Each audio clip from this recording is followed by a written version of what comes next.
ሁላችሁንም አንድ ወሳኝ ጥያቄ ልጠይቃችሁ። ለሰው ተናግራችሁ የተፈቱት ችግሮቻችሁ ምን ያህል ናቸው? ብዙ ዓለም አቀፍ ጥናቶች ይህንን ይላሉ። ችግሮቻችሁን ከምትነግሯቸው ሰዎች ውስጥ 80% የሚሆኑት ለእናንተ ችግር ግድ የላቸውም። የተቀሩት 20% የሚሆኑት ደግሞ ልክ ችግሮቻችሁን ስትነግሯቸው ደስተኛ ይሆናል። በዚህ ቪዲዮ ችግሮቻችሁን መናገራችሁ እንዴት እንደሚጎዳችሁና የትኛውንም ችግራችሁን ለማንም ሳትናገሩ እንዴት መፍታት እንዳለባችሁ አንድ በአንድ ነግራችኋለሁ። ሰው ለምን እንደሚንቃችሁና የሚገባችሁን ክብር እንደማይሰጣችሁ በዛው ትገነዘባላችሁ።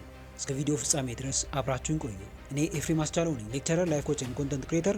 ቁም ነገር አዘል ትምህርቶችንና ህይወት ቀያሪ ምክሮችን መከታተል የምትፈልጉ ከሆነ ይህንን ቻናል አሁኑኑ ሰብስክራይብ በማድረግና የደውል ምልክቱን በመጫን ቤተሰብ መሆን ትችላላችሁ። ይህን ቪዲዮ ብዙ ሰዎች ጋር ይደርስ ዘንድ አሁኑኑ ላይክ አድርጋችሁ ጀምሩ።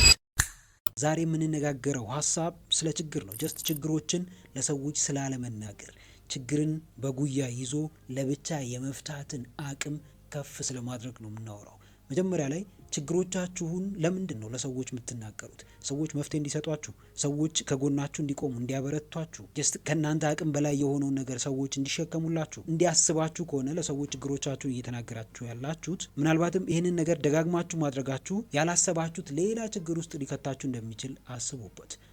መጀመሪያ ላይ ችግራችሁን ለሰዎች መናገራችሁ ምን አይነት ጉዳቶችን እንደሚያደርስባችሁ አንድ በአንድ እንመልከት። የመጀመሪያው ችግራችሁን መናገራችሁ የሚያመጣባችሁ ጉዳት ለማጭበርበርና ለጥቃት ተጋላጭ መሆን ነው፣ ወይም ዘ ዳርክ ትሪያድ ሪስክ። እነዚህ ዳርክ ትሪያድ ወይም ደግሞ የጨለማው ሶስትዮሽ የሚባል ስብዕና ያላቸውን ሰዎች ከዚህ በፊት ስለ ተንኮለኛ ሰዎች በሰራሁት ቪዲዮ ላይ አይተናቸዋል። ለእነዚህ ሰዎች ትጋለጣላችሁ ማለት ነው። እነዚህ ሰዎች በዋናነት ምንድን ነው የሚያደርጉት? ችግሮቻችሁን ነው ፈልፍለው ለማውጣት የሚሞክሩት። እናንተ መናገር እንኳን ባትፈልጉ ያውጣጧቸዋል። እነዚህ ሰዎች ናርሲሲስት ሊሆኑ ይችላሉ። ማካቬሊኒዝም የሚባለው ስብዕና ባለቤት ሊሆኑ ይችላሉ። እነዚህ በስልት ነው ማለት ነው የሚንቀሳቀሱት። ችግራችሁን ሁን ብለው ያጠናሉ። ደካማ ጎናችሁን ያጠናሉ። እናንተ ተናገራችሁም አልተናገራችሁ ሊደርሱበት ይችላሉ። ነገር ግን እናንተ ያንን ችግራችሁን የምትናገሩ ከሆነ በቀላሉ ይደርሱባችኋል ማለት ነው። በእናንተ ላይ አድቫንቴጅ ይወስዳሉ፣ ይጠቀሙባችኋል፣ ይሸውዷችኋል። ማኒፑሌት ለማድረግ በጣም ቀላል ሰዎች ትሆናላችሁ። ሁሌም ሰዎች በሚያደርሱባችሁ በደል የምትበሳጩ፣ የምትናደዱ፣ የምትጨነቁ በጣም ልፍስፍስ ሰዎች ትሆናላችሁ። ችግርን መናገር አንዳንድ ጊዜ ሊጠቅም ይችላል፣ ብዙ ጊዜ ግን ከጥቅሙ ጉዳቱ ነው የሚያመዝነው። ችግሮቻችሁን የሚያውቁ ሰዎች በራስ መተማመናችሁን ለመሸርሸር ኃይል ይኖራቸዋል። እናንተን ለማታለል አቅም ይኖራቸዋል። በገዛ ፍቃዳችሁ ለጠላታችሁ መረጃ ታቀብላላችሁ፣ መሳሪያ ትሰጡታላችሁ። እናንተን የሚያጠፋበትን መሳሪያ፣ እናንተን የሚጎዳበትን መሳሪያ ትሰጡታላችሁ። አንዳንድ ሰው እንደውም ማንም ሰው ሳይጠይቀው ስለ ደካማ ጎኑ ይናገራል፣ ስለ ችግሮቹ ይናገራል። በዛ ወጥመድ ውስጥ ራሱን ይከታል። ከዛ በኋላ ነው ለመውጣት ሲሞክር የሚከብደው፣ የሚያቅተው፣ ይፍጨረጨራል። ያኔ ህይወት በጣም ከባድ እንደሆነች ማሰብ ይጀምራል። ራሱ በዘረጋው ወጥመድ ራሱ ይገባበታል። ራሱ በቆፈረው ጉድጓድ ራሱ ይገባበታል። ለዚህ ነው ችግራችሁን መናገር የሌለባችሁ። ሁለተኛው ችግራችሁን በመናገራችሁ የሚደርስባችሁ ጉዳት ከፍተኛ ግምት ማጣት ነው፣ ወይም ሉዝ ኦፍ ሃይ ፐርሰፕሽን ወይም ሉዝ ኦፍ ሃይ ቫሊዩ ፐርሰፕሽን። ሰዎች እንዴት ነው የሚመለከቷችሁ? ችግሮቻችሁን ከተናገራችሁ በኋላ፣ ድክመቶቻችሁን ከተናገራችሁ በኋላ። ምናልባትም እኮ እነዚህ ችግሮቻችሁን የምትነግሯቸው ሰዎች እናንተን የሚያስቡበት መንገድ የተለየ ሊሆን ይችላል። ደካማ ጎኖቻችሁን ሲሰሙ ለእናንተ ያላቸው ቦታ ይወርዳል። ለእናንተ ሲሰጧችሁ የነበረው ጊዜ ይቀንሳል። ትኩረት አይሰጧችሁም። ችላ ብለው ነው የሚያልፏችሁ። ምንም ያክል ችግር ብትነግሯቸው ዋጋ እንደሌላችሁ ነው የሚቆጥሩት። እሱ ደግሞ መጨረሻ ላይ ምን ያመጣል? መናናቅን ያመጣል፣ መገፋትን፣ መከዳትን ያመጣል። ይሄ እኮ ልፍስፍስ ነው፣ ምንም አያደርግም፣ ምንም አያመጣም፣ ምንም ባደርግበት ምንም አያመጣም ብለው ጥለዋችሁ ነው የሚሄዱት። ቫሊዋችሁ በዛ ችግራችሁን በመናገር ውስጥ ይወርዳል። ሰዎች ለእናንተ የሚሰጧችሁ ቦታና ጊዜ በዛው ውስጥ ይወርዳል። አንዳንድ ጉዳዮች ሚስጥር መሆን ካለባቸው ሚስጥር መሆን አለባቸው። አንዳንድ ነገሮች ከራሳችሁ ጋርና ከፈጣሪያችሁ ጋር ብቻ የምታወሯቸው ነገሮች ይኖራሉ። ሚስጥረኛ በሆናችሁ ልክ ነው አቅማችሁ የሚጎለብተው፣ ሰዎች የሚፈሯችሁ፣ የሚያከብሯችሁ። ሁሌ ችግሩን ብቻ የሚያወራ ሰው የቪክቲም ሜንታሊቲ ያለው ሰው ነው። ሰው ሁሉ እንዲያዝንለት የሚፈልግ ሰው ነው። በቃ ሁሌ እሱ ነው ተጎጂ፣ ሁሌ እሱ ነው የሚቸገረው፣ የሚጨቆ ነው። አንድ አካባቢ እየኖረ በአንድ መንግስት ስር እየኖረ የሚጎዳው እሱ ነው። ስለዚህ እሱ ብቻ ነው ሁሌ ችግርን የሚያወራው። እንደዚህ አይነት ማንነት ካላችሁ አውራችሁን ወይም ግርማ ሞገሳችሁን ታጡታላችሁ። ያ ግርማ ሞገስ የሚያስከብራችሁ ግርማ ሞገስ ነው። ያ ግርማ ሞገስ ሴኪዩሪቲያችሁን የሚጠብቅላችሁ ግርማ ሞገስ፣ ሰዎች እንዲፈሯችሁ የሚያደርግ ግርማ ሞገስ ነው። ነገር ግን እሱን ሁላ ጎደ ጎን አድርጋችሁ ዝም ብላችሁ ችግሮቻችሁን የምታወሩ አይነት ሰዎች ከሆናችሁ ተገማኝ ትሆናላችሁ። ሰዎች በቀላሉ ይገምቷችኋል። የቱ ጋ ቢነኳችሁ እንደሚጥሏችሁ፣ የቱ ጋ ቢነኳችሁ ደግሞ ከፍ እንደሚያደርጓችሁ፣ እንዴት አድርገው እንደሚጠቀሙባችሁ በቀላሉ ያውቁታል። ይህንን እንዲያውቁ ያደረጋችሁት እናንተ ናችሁ። በመናገራችሁ፣ ችግራችሁን አደባባይ በማውጣታችሁ፣ የቤተሰባችሁን ገመና፣ የስራችሁን ጉዳይ፣ የፍቅረኛችሁን ሚስጥር፣ የትዳር አጋራችሁን ሚስጥር አደባባይ በማውጣታችሁ ምክንያት ሰዎች እንደፈለጉ ይጫወቱባችኋል። ደካማ ጎናችሁን፣ ስስ ብልታችሁን ያውቃሉ። በዛ ነው የሚጠቀሙባችሁ። ይሄ ለብዙ ሰዎች በጣም ችግር ሆኗል። አልናገርም ብለው ይመጣሉ፣ በነጋታው ግን ተናግረውታል። ሳያውቁት ስሜታዊ ሆነው ወይ ልክ እንደ ልማድ ይዘውት የግል ጉዳያቸውን አደባባይ ያውጡታል። ከዛ በኋላ ደግሞ ተናኩኝ፣ ተገፋው፣ ተሰደብኩ ብለው በሰዎች ለመናደድ ይሞክራሉ። በሰዎች ይበሳጫሉ፣ በሰዎች ይናደዳሉ። የዚህ ሁሉ መሰረት ግን ራሳቸው ናቸው። እያንዳንዱን ነገር ባደረጋችሁ ቁጥር ይዞባችሁ የሚመጣውን መዘዝ አስቀድማችሁ መገንዘብ ይኖርባችኋል። ለሱም ኃላፊነት መውሰድ ይኖርባችኋል። ሶስተኛውን ጉዳት ደግሞ እንመልከት። ችግራችሁን ለሰዎች ስትናገሩ የሚደርስባችሁ ሌላኛው ከባዱ ጉዳት የውሸት እፎይታ ነው፣ ወይም ዘ ዶፓሚን ትራፕ። ለሰዎች ስትናገሩ ያንን ነገር የፈታችሁት ይመስላችኋል፣ ያንን ነገር ያደረጋችሁት ይመስላችኋል። ዘን አእምሯችሁ ዶፓሚን የሚባለውን የደስታ ኬሚካል ያመነጨ በቃ ደስ ይላችኋል በዛ ሰዓት። ከዛ በኋላ ግን ልክ ስታስቡት ወይ ውጤቱን ለማየት ስትሞክሩ ውጤቱ የለም። ምክንያቱም አልተቀረፈም። ያችን ማድረግ የምትፈልጉትን ነገር አላደረጋችሁት። ዶፓሚኑ ልክ እንደ ትራፕ እንደ ወጥመድ ይመጣባችኋል። ስትናገሩ ደስተኛ ትሆናላችሁ፣ በጣም ትረጋጋላችሁ፣ ጭንቀታችሁ ይጠፋል። ግን ቆም ብላችሁ ኮንሽስሊ ነገርየውን ስታስቡት አላደረጋችሁት። ራሳችሁን ወደ መውቀስ ትመጣላችሁ ማለት ነው። እዚህ ጋር ተግባራችሁ ይሞታል። ስታወሩት ያደረጋችሁት ይመስላችኋል። ስታወሩት ኢቨን የሰይጣን ጆሮ ይሰማል። ዘን ያንን ችግራችሁን እንዳትቀርፉ መሰናክል ለመሆን ይመጣል ያ ሰይጣን። ይሄ ውሸት ሊመስላችሁ ይችላል፣ ነገር ግን እውነት ነው። ብዙ አባቶች የሚሉት ይሄንን ነው። ሚስጥራችሁን በጉያችሁ ያዙ፣ ችግሮቻችሁን በጉያችሁ ያዙ። መናገር ካለባችሁም ከእግዚአብሔር ጋር በግልጽ ተነጋገሩበት ወይ ከራሳችሁ ጋር አውሩበት። ከዛ ውጭ ግን ለሰዎች እየሄዳችሁ የምትዘሩ ከሆነ ሰይጣን እናንተ ካልተናገራችሁ ችግራችሁን ሊያውቀው አይችልም፣ ድክመታችሁን ሊያውቀው አይችልም። ያንን ችግራችሁን ተጠቅሞ የባሰና የከፋ ችግር ውስጥ እንዳይጥላችሁ የምትፈልጉ ከሆነ ችግሮቻችሁን በጉያችሁ ያዙ፣ ደብቁት፣ ሴክሬትሊ ለመፍታት ሞክሩ። ችግርንም ሆነ ሌላን ነገር ስናወራ የሆነ ኢነርጂ እናወጣለን፣ የሆነ ጉልበት ከውስጣችን ይወጣል። ያንን ጉልበት የምናባክነው በመናገር ይሆናል ማለት ነው። በመናገር ያ ጉልበታችን ያልቃል፣ እንደክማለን፣ እንጮሃለን። ከዛ ወደ ተግባር ለመግባት ኢነርጂው ኬት ይምጣ? ተነሳሽነቱ ጠፍቷል ኦልሬዲ። ምናልባትም ደግሞ የነገርናቸው ሰዎች ሞራላችንን ገለውት ይሆናል። ይህ እኮ ከአንተ አቅም በላይ ነው፣ ይህንን እኮ አንተ ማድረግ አትችልም፣ አንተ እኮ በጣም ሰነፍ ነህ፣ አንተ እኮ ይሄ ነገር አይገባህም ብለው ከዛ ነገር ውስጥ ወይ ከሀሳቡ እንድንወጣ ሊያደርጉን ይችላል። ያኔ ጉልበታችን ይመታል፣ ያኔ ተነሳሽነታችን ይጠፋል፣ በራስ መተማመናችን ይባክናል፣ በራስ መተማመናችን ይሸረሸራል። በውሸት እፎይታ እንዳትታለሉ ችግሮቻችሁን ለራሳችሁ ለመፍታት ሞክሩ። ሌላኛውን ጉዳት ደግሞ እንመልከት። አራተኛው ጉዳት ለድብቅ እርካታ መጋለጥ ነው፣ ወይም ስቻደን ፍሮድ። ቀደም ብዬ እንደጠቀስኩላችሁ ችግሮቻችሁን ከምትነግሯቸው ሰዎች ውስጥ 80% የሚሆኑት ለችግሮቻችሁ ግድ የላቸው። ምክንያቱም ሁሉም ሰው የራሱ የሆነ ችግር አለበት። ይቺ ዓለም የሩጫ ዓለም ነች፣ የጥድፊያ ዓለም ነች። እያንዳንዱ ሰው የራሱ የሆነ በርደን አለበት። ያንን በርደኑን ያንን ችግሩን ለማራገፍ ያንን ሸክሙን ለማራገፍ ይጥራል። በዛ መሀል የእናንተን ችግር ብትነግሩት ግድ የሚሰጠው ይመስላችኋል? የእናንተ ችግር፣ የእናንተ ህመም፣ የእናንተ ስቃይ ምኑም አይደለም። ለምን? ከዛ የሚበልጥ የሚያሳስበው በጣም ብዙ ችግር አለበት።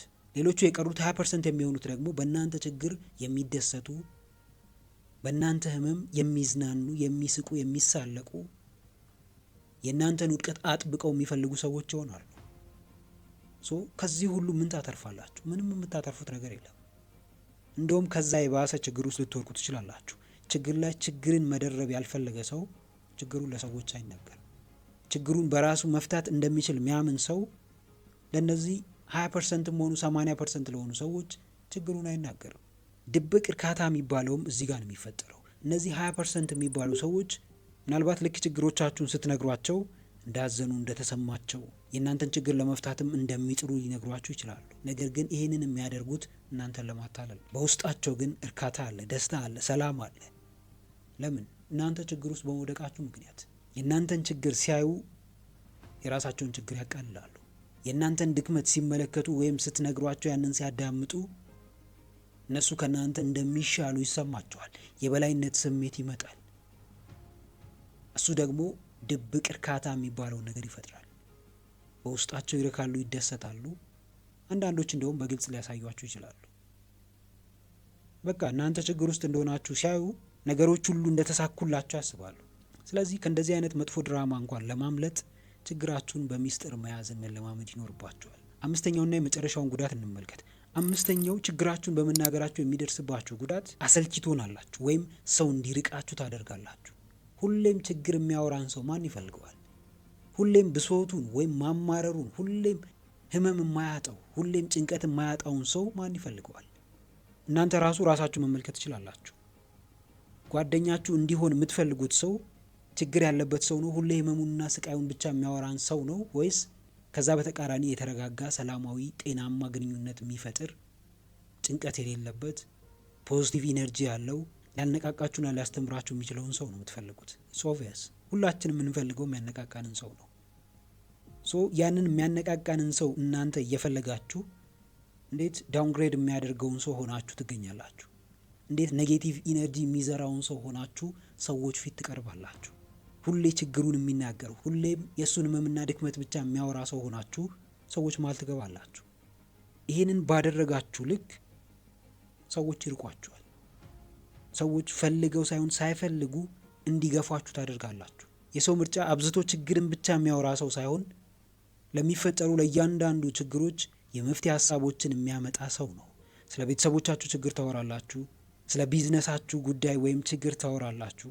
ስለ ሀገራችሁ ችግር ታወራላችሁ። ስላለባችሁ ዕዳና ስላለባችሁ ኪሳራ ታወራላችሁ። ከዛስ በኋላ ኔጌቲቭ የሆነውን ኢነርጂ ወደ እነዛ ሰዎች ታጋባላችሁ። ይህ ሰው ደግሞ ይሰለቻል። የሰው ልጅ ስልቹ ነው። እንኳን ችግር ነግራችሁት ይቅርና ደህና ነገር እንኳን ብትነግሩት ብዙ ሰው በአንዴ ነው የሚሰለቸው። ትኩረት ሰጥቶ የእናንተን ችግር የማዳመጥ ፍላጎት እንኳን የለው። አንዳንዴ የምታወሩለት ሰው ከአፉ አውጥቶ አልተናገራችሁም እንጂ በውስጡ በቃኝ ይህንን መስማት አልፈልግም ሊላችሁ ይችላል። የትኛውንም ህመማችሁን ለዓለም ማሳየት አቁሙ። ምክንያቱም ዓለም ለህመማችሁ መፍትሄ ሳይሆን ይበልጥ እንድትታመሙ የሚያደርጋችሁን ቦታ መንካት ነው ምርጫዋ። ኢቭን በዙሪያችሁ ያሉ ሰዎች ራሱ አጥብቀው ከእናንተ ጋር የሚወዳደሩ አይነት ሰዎች ከሆኑ ችግሮቻችሁን ባትነግሯቸው ራሱ መርምረው ተመራምረው ይደርሱበታል። እሱን ሲያውቁ ደግሞ የበላይነት ይሰማቸዋል። እናንተን መቆጣጠር እንደሚችሉ ያስባሉ።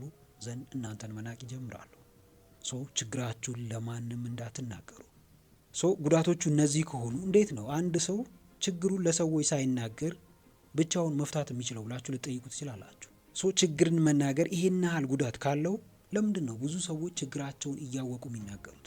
ችግርን መናገር ይሄን ያህል ጉዳት ካለው እንዴት ነው ችግሮቻችንን ለማንም ሳንናገር ብቻችንን መፍታት የምንችለው ብላችሁ ልጠይቁ ትችላላችሁ። ችግርን ሳይናገሩ መፍታት ማለት ጀስት ከነጭራሹ ችግሩን አለመናገር ወይም አምቆ መያዝ፣ ቦትሊንግ አፕ ማድረግ፣ እስኪያፈነዳን መጠበቅ ማለት አይደለም። ከዛ ይልቅ መውሰድ ያለብን የተለያዩ እርምጃዎች ይኖራሉ። የመጀመሪያው ችግራችሁን ሳትናገሩ የምትፈቱበት መንገድ ስልታዊ መገለልና ራስን ማከም ነው፣ ወይም ሜንታል ኳራንታይን ኤንድ ሰልፍ ሂሊንግ። ራሳችሁን በራሳችሁ ማከም፣ ራሳችሁን ማዳመጥ፣ ወደ ውስጥ መመልከት። ስለ ኳራንታይን ጀስት ያኔ በኮሮና ጊዜ ነው የሰማነው እና እሱ ምንድን ነው? ከሰዎች መገለል ነው፣ ከሰዎች መነጠል ነው። ችግራችሁን ችግሬ ነው ብሎ ትኩረት የማይሰጠው ሰው ጋር ከምትሆኑ ብቻችሁን በዝምታ ተመስጣችሁ ችግራችሁ ላይ ኢሞሽናሊ ሳይሆን ሎጂካሊ ተወስኑበታላችሁ። ብዙ ጊዜ ሰዎች ችግሮቻቸውን የሚፈቱበት መንገድ ኢሞሽናሊ ነው።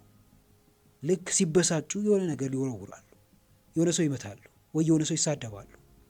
ይሄ ከኢሞሽናቸው የመነጨ የችግር አፈታት መንገድ ነው። ነገር ግን ሎጂካል ቢሆኑስ? አሁን ብበሳጭ እንኳን ያንን ሰው ብመታው ወይም ደግሞ ብሰድበው በኋላ ላይ ይዞብኝ የሚመጣው ነገር አለ ብለው ያስባሉ። ችግር መቼም ሊኖር ይችላል። ኤቭሪዌር ችግር አለ። ችግር የለበትም ብላችሁ የምታስቡት እያንዳንዱ ሰው ስቃይ ውስጥ ነው ያለው፣ ነገር ግን አይናገርም። በተለይ ስኬታማ የሚባሉ በጣም ትልቅ ደረጃ ላይ የደረሱ ሰዎች፣ ተጽዕኖ ፈጣሪ የሚባሉ ሰዎች፣ እነሱም ብትመለከቱ ከእናንተ በጣም በብዙ እጥፍ በ10 እጥፍ ብዙ ችግሮች ይኖሩባቸዋል። ነገር ግን እነዛን ችግሮቻቸውን በፍጹም ለሰዎች አይናገሩም ወይም ለማንም አያሳዩም። ለምን? ችግሮቻቸውን አሳዩ ማለት ግርማ ሞገሳቸውን፣ ማንነታቸውን ያጣሉ። ሰዎች የሚሰጧቸውን ቦታና ክብር ይነፈጋሉ። ስለዚህ ይሸሽጉታል። በዝምታ ውስጥ ሆነው ከራሳቸው ጋር ሆነው ለመፍታት ይሞክራሉ። ብዙ ሰው ላይ የሚታየው ክፍተት ምንድን ነው? የሆነ ችግር ሲገጥመው ወይ የሚያስጨንቀው ነገር ሲመጣበት ወይ ወደ ስልክ ይሮጣል ወይ ደግሞ ወደ ሰው ይሮጣል። ከሁለቱ ሌላ የተለየ ነገር አያደርግም። ወደ ስልክ የምትሮጡ ከሆነ ወይ ሶሻል ሚዲያ ውስጥ ለመደበቅ የምትሞክሩ ከሆነ ችግራችሁ በነጋታው ገዝፎ ይጠብቃችኋል። ኢቭን ከእናንተ ማንነት በላይ ሆኖ ይጠብቃችኋል። ሰዎች ጋር ስትሄዱስ ሰዎች ሁሉም ቅድም እንዳልነው መፍትሄ የሚሰጧችሁ ሰዎች አይደሉም። ስለዚህ የሚሻለው የትኛው ነው ካላችሁ በዝምታ ችግራችሁ ላይ መመሰጥ ነው። ስትመሰጡ እንዴት ነው የምታደርጉት? ኢሞሽናሊ እና ሎጂካሊ ነገሮችን ታያላችሁ። ከስሜታችሁ በላይ ሎጂካሊ ነገሮችን ከጉዳታቸው አንጻር መመልከት ትጀምራላችሁ። ከዛ ውጪስ ምንድነው ማድረግ የምትችሉት? ጆርናል ማድረግ ትችላላችሁ። ችግሮቻችሁን አንድ በአንድ መጻፍ። ከነዛ ችግሮቻችሁ ውስጥ እናንተ መፍታት የምትችሉት የትኛውን ነው? ወረቀት ላይ ስትጽፉት ያ ወረቀት አይፈርድባችሁም። ያ ወረቀት አይከሳችሁም፣ አያንቋሽሻችሁም፣ አይንቃችሁም። ለሰዎች ስትነግሩስ በተቃራኒው ይሄን ሁሉ ያልኳችሁ ነገሮች ሁሉ ሰዎች ሊያደርጉባችሁ ይችላሉ፣ ይፈርዱባችኋል። ወረቀት ግን ይህንን ሁሉ ነገር አያደርግባችሁም። ስለዚህ በዝምታ ተመሰጡ። ከዛ ችግሮቻችሁን ጻፏቸው። ዘንድ ራሳችሁን ገምግማችሁ መፍታት የምትችሏቸው ነገሮች ላይ ብቻ አተኩሩ። ሁለተኛው ችግሮቻችሁን ለብቻችሁ ለመፍታት ማድረግ ያለባችሁ ነገር መፍትሄ ተኮር አስተሳሰብን መገንባት ነው፣ ወይም አክሽን ኦሪየንትድ ማይንድ ሴት። ይቺ ዓለም በችግር የተሞላች ነች። ችግርን የሚያወራ ሰው እጥረት የለባት። ትልቁ እጥረቷ ለሚመጡት ችግሮች መፍትሄ የሚያመጣ ሰው እጥረት ነው ያለባት። ያንን እጥረት የምትሞሉ ከሆነ ቫሊዋችሁ ከፍ ይላል። የመፍትሄ ሰው የምትሆኑ ከሆነ ሰዎች ይከቧችኋል፣ ሰዎች ይፈልጓችኋል። በዛው ልክ ዋጋችሁ እየጨመረ ነው የሚሄደው። ስቶይሲዝም ምን ይላል? መቆጣጠር በምትችሉት ነገር ላይ ብቻ አተኩሩ። መቆጣጠር የምትችሉት ምንድን ነው? የወር ገቢያችሁን ነው። እሱ ላይ አተኩሩ። የገንዘብ ችግር ከሆነ ችግራችሁ፣ ያንን የገንዘብ ችግራችሁን ለመቅረፍ መማር ያለባችሁ ትምህርት ካለ ትማራላችሁ። ጎን ለጎን መስራት ያለባችሁ ሌላ ተጨማሪ ስራ ካለ ትሰራላችሁ። ከዛ ውጭ ግን ከእናንተ ቁጥጥር ውጭ የሆኑ ነገሮችን፣ ስለ መንግስት ፖሊሲ፣ ስለ ዓለም አቀፍ የነዳጅ ዋጋ፣ ስለ እነዚህ ነገሮች፣ ስለ ጦርነት እያሰባችሁ ጊዜያችሁን ማባከን አያስፈልጋችሁ። ጊዜያችሁን ማባከን የለባችሁ። ምክንያቱም ያን የምታባክኑ ጊዜያችሁን ብቻ አይደለም፣ ውድ የሆነውን ትኩረታችሁን ነው። በገንዘብ የሚመነዘረውም ከገንዘብ በላይ የሆነውን ትኩረታችሁን ነው የምታጡት። በዚህ ጊዜ ችግርን መፍታት የሚችል ሰው በጣም ውድ ነው። ምክንያቱም አብዛኛው ሰው አልቃሻ ነው። አብዛኛው ሰው ልፍስፍስ ነው። ራሱ ለፈጠረው ችግር ኃላፊነት መውሰድ የሚፈልግ ሰው አይደለም አሁን ያለው። ከዚህ አብዛኛው ሰው ትንሽ ተነጥላችሁ ወጣችሁ ማለት የብዙ ሰው እረፍት ነው የምትሆኑት። የብዙ ሰው ሰላም ምክንያት ነው የምትሆኑት። ያኔ ደግሞ በቀላሉ ገንዘብ መስራት ትችላላችሁ፣ ክብርን ማግኘት ትችላላችሁ፣ ትኩረትን መሳብ ትችላላችሁ። ከራሳችሁ አልፋችሁ በዙሪያችሁ ላሉ ለቤተሰቦቻችሁ፣ ለወዳጆቻችሁ መትረፍ ትችላላችሁ። ሶስተኛውን ደግሞ እንመልከት። ችግሮቻችሁን ለማንም ሳትናገሩ የምትፈቱበት መንገድ የተመረጡ ጥቂት ክበቦችን መፍጠር ነው፣ ወይም ዘ ሎው ኦፍ ኢነር ሰርክል። በዙሪያችሁ ያሉ ሰዎች ምን አይነት ሰዎች ናቸው? የምር የእናንተ ህመምና ጭንቀት የሚያስጨንቃቸው ሰዎች ናቸው? ወይስ በተቃራኒው በእናንተ ህመምና ስቃይ የሚስቁ፣ የሚሳለቁ፣ የሚያሾፉ አይነት ሰዎች ናቸው? ኢነር ሰርክላችሁን መለየት ይኖርባችኋል ማለት ነው። ምን ይባላል? ህይወታችሁን ለሁለት ሰዎች ብቻ ክፍት አድርጉ። አንደኞቹ ፕሮፌሽናልስ የሚባሉት ወይም ባለሙያዎች ናቸው። ሁለተኞቹ ደግሞ የልቤ የምትሉት እናንተ አሁን ባላችሁበት ችግር ውስጥ ከዚህ በፊት ያለፉ ሰዎች፣ የሚረዷችሁ የኔ የምትሏቸው ሰዎች ብቻ ናቸው። ለነዚህ ለሁለቱ ሰዎች ብቻ ነው ህይወታችሁን ክፍት ማድረግ ያለባችሁ። ፕሮፌሽናል ከሆኑ እነዚህ ሰዎች አይፈርዱባችሁ። ለምን? የፕሮፌሽኑ ኤቲክስ አይፈቅድም። ችግራችሁ የገንዘብ ችግር ከሆነ፣ የሚያስጨንቃችሁ የገንዘብ ጉዳይ ከሆነ፣ የሚያስጨንቃችሁና በጣም ትልቁ ችግሬ ገንዘብ ነው የምትሉ ከሆነ ከዚህ በፊት ብዙ ገንዘብ የሰሩ ቢዝነስማን የሆኑ ኢንተርፕረነሮችን መጠየቅ ትችላላችሁ። ችግራችሁ ሕክምና የሚያስፈልገው ከሆነ ደግሞ የሕክምና ባለሙያዎች ጋር መሄድ።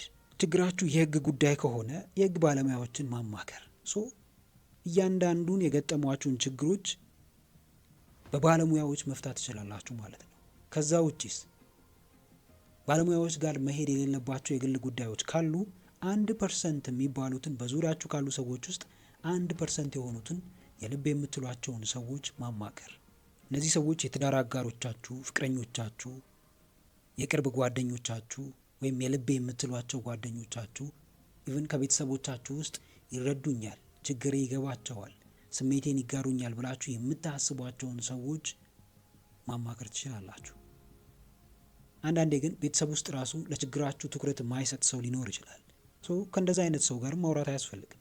ቤተሰብ ስለሆነ ብቻ ሚስጥራችሁን የማወቅ ግዴታ የለበትም። ሚስጥራችሁን ለማን መናገር እንዳለባችሁና ለማን መናገር እንደሌለባችሁ ካላወቃችሁ ችግራችሁ ማብቂያ የለው። ስቃያችሁ በየቀኑ ይጨምራል።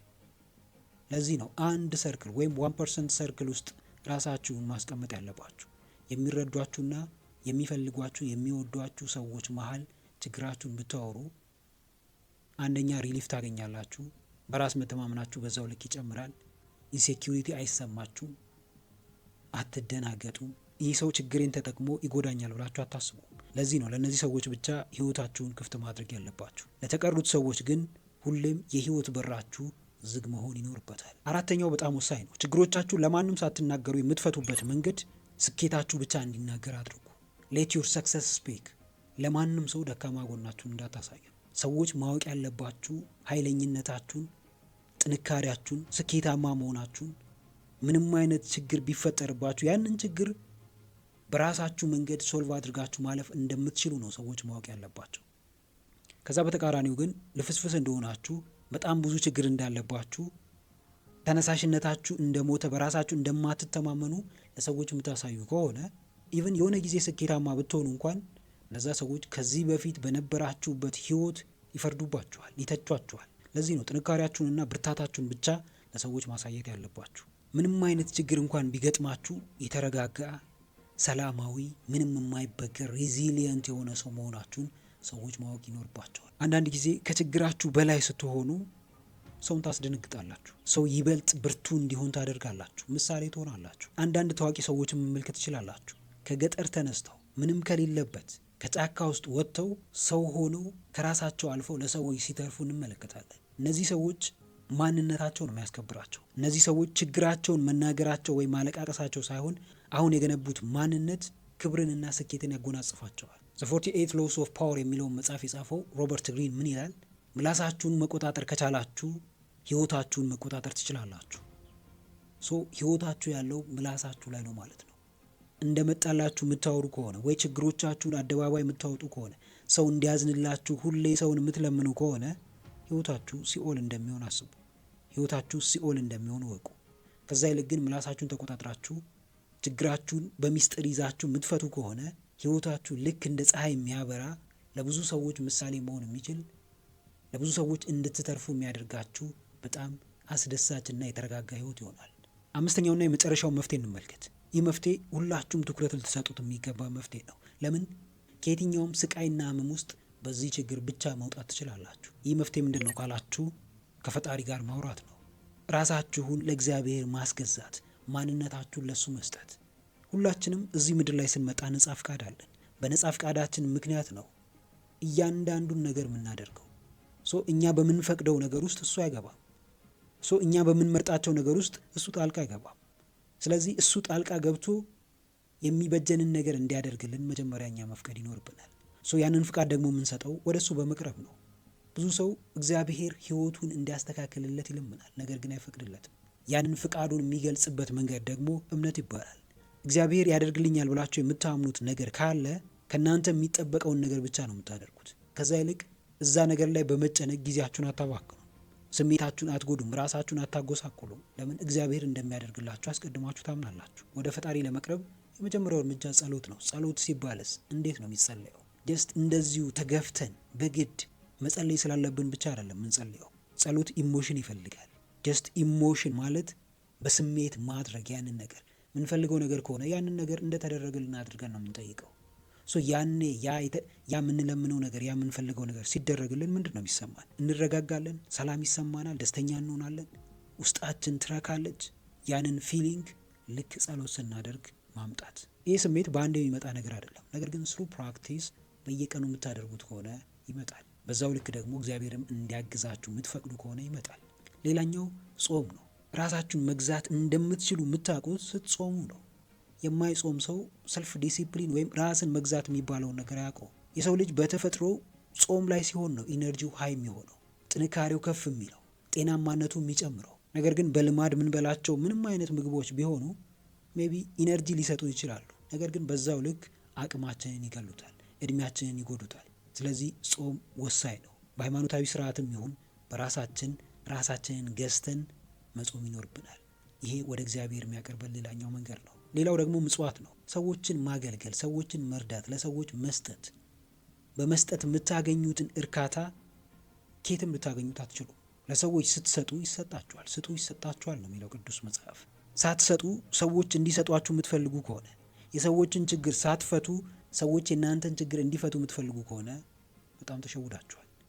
የሰዎችን ችግር ፍቱላቸው። ከዛ በኋላ በሂደት የእናንተም ችግር ሲፈታ ትመለከታላችሁ። የችግር ሰው ብቻ መሆን ሳይሆን የመፍትሄ ሰው መሆን ምን ያክል ዋጋ እንዳለው በዚህ መንገድ ትረዳላችሁ። እርዳታችሁ የሚያስፈልጋቸውን ሰዎች በቀናነት በልበ ሙሉነት እርዷቸው። ራሳችሁን ስጧቸው። ሰርቪስ ውስጥ ነው ዋጋችሁ የሚጨምረው። ማገልገል ውስጥ ነው እሴታችሁ የሚጨምረው። ክብራችሁም ገቢያችሁም የሚጨምረው። የመጨረሻው አስራት ማውጣት ነው።